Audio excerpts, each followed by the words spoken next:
ministre, le service d'urgence du centre hospitalier Caux Vallée de Seine à Lillebonne, en Seine-Maritime, a dû fermer à plusieurs reprises ces dernières semaines, faute de médecins. Son service mobile d'urgence et de réanimation, son SMUR, connaît une situation similaire depuis 2019. L'établissement, qui ne comptait que 4 médecins urgentistes, a pu en recruter 2 récemment, mais il faudrait 12 équivalents temps plein. Face à ce problème, l'hôpital doit recourir aux intérimaires, qu'on pourrait pour certains plutôt qualifier de mercenaires, qui font payer à prix d'or leurs vacations, grevant d'autant les budgets de l'établissement. Que le Gouvernement compte-t-il mettre en œuvre face à cette situation ? J'ai bien conscience qu'elle n'est pas isolée, mais elle se conjugue chez nous à une pénurie de médecins de ville, ce qui tend à accroître encore évidemment la pression sur les urgences.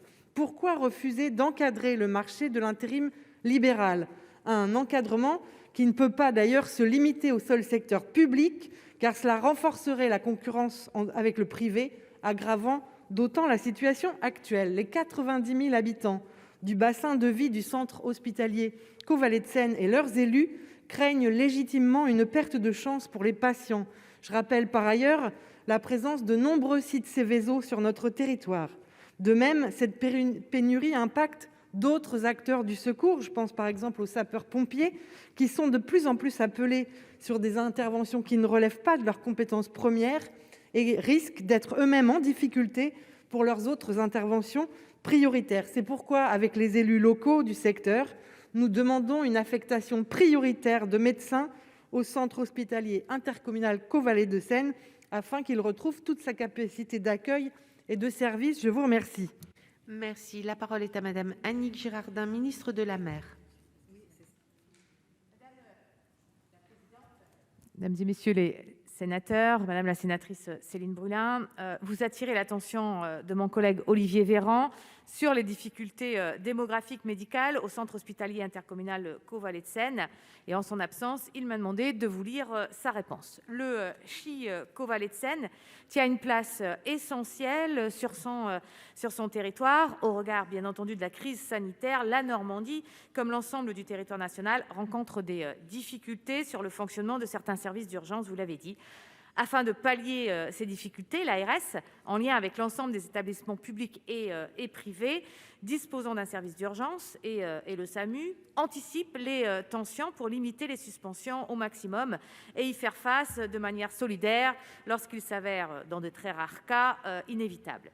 Alors, une équipe territoriale d'urgentistes a été mise en place dès 2020 au sein du groupement hospitalier du territoire, dont fait partie le CHI, avec un accompagnement financier important. Cette organisation étaye la coopération entre les établissements en permettant aux praticiens urgentistes exerçant dans l'un des sites du GHT d'exercer sur la base du volontariat dans les autres établissements. Ce dispositif, il sera renforcé, madame la sénatrice, par l'application de la prime de solidarité territoriale qui permettra à un praticien temps plein d'exercer, en plus de ses obligations de service et sur la base du volontariat bien sûr, dans un autre établissement de santé que celui auquel il est rattaché.